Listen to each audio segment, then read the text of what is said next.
Good morning and welcome to First Light. I wanted to start off by getting right into our Bible scripture. It's in Galatians 5:1, and it says, "We have freedom now because Christ made us free. So stand strong, do not change and go back into the slavery of law."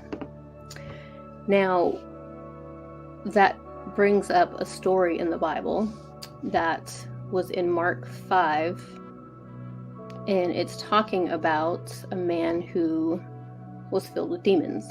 And so I'm going to read that story to you. It says, Jesus and his followers went to the other side of the lake, to the area of the Gerasene people. When Jesus got out of the boat, instantly a man with an evil spirit came to him from the burial caves.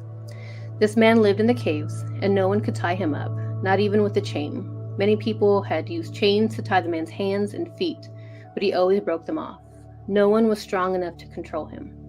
Day and night he would wander around the burial caves and on the hills, screaming and cutting himself with stones. Now when Jesus was still far away, the man saw him, ran to him, and fell down before him. The man shouted in a loud voice, "What do you want with me, Jesus, Son of the Most High God? I command you in God's name not to torture me." He said this because Jesus was saying to him, "You evil spirit, come out of the man." Then Jesus asked him, "What's your name?" He answered, "My name is Legion, because we are many spirits." He begged Jesus again and again not to send him out of the area. A large herd of pigs was feeding on a hill near there. The demons begged Jesus, "Send us into the pigs, let us go into them."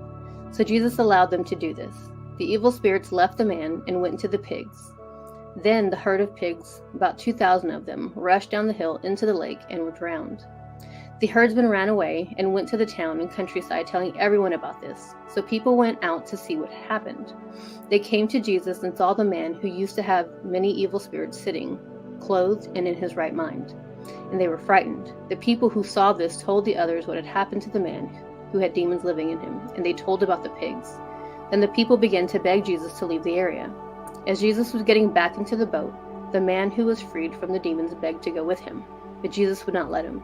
He said, "Go to your family and tell them how much the Lord has done for you and how he has had mercy on you." So the man left and began to tell the people in the 10 towns about what Jesus had done for him, and everyone was amazed. So with that story, one of the things I wanted to focus on was, are you like this man in the story? What chains do you have that are holding you down, so to speak? So this man had many demons in him, and people that lived there with him were afraid of him, and they didn't really know how to help him.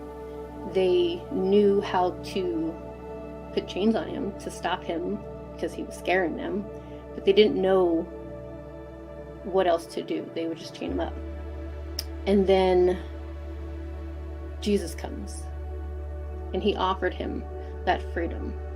He gave him, and that man knew who Jesus was, because it even says he was still far away, and he ran out to see him, and he bowed down before him. He knew who he was, and Jesus offered that freedom to this man.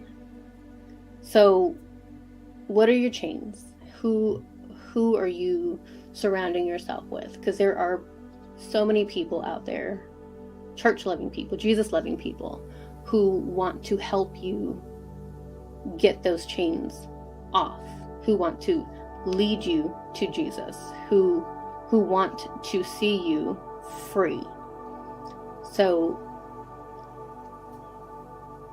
keep that in mind, because sometimes we feel like we're alone. Sometimes we feel like we don't know how to fight these things.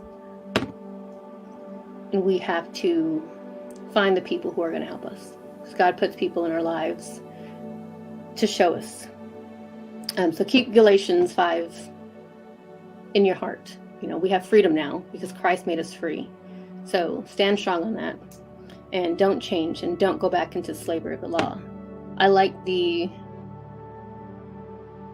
Passion Translation. It says, "At last we have freedom, for Christ has set us free. We must always cherish this truth and firmly refuse to go back into the bondage of our past."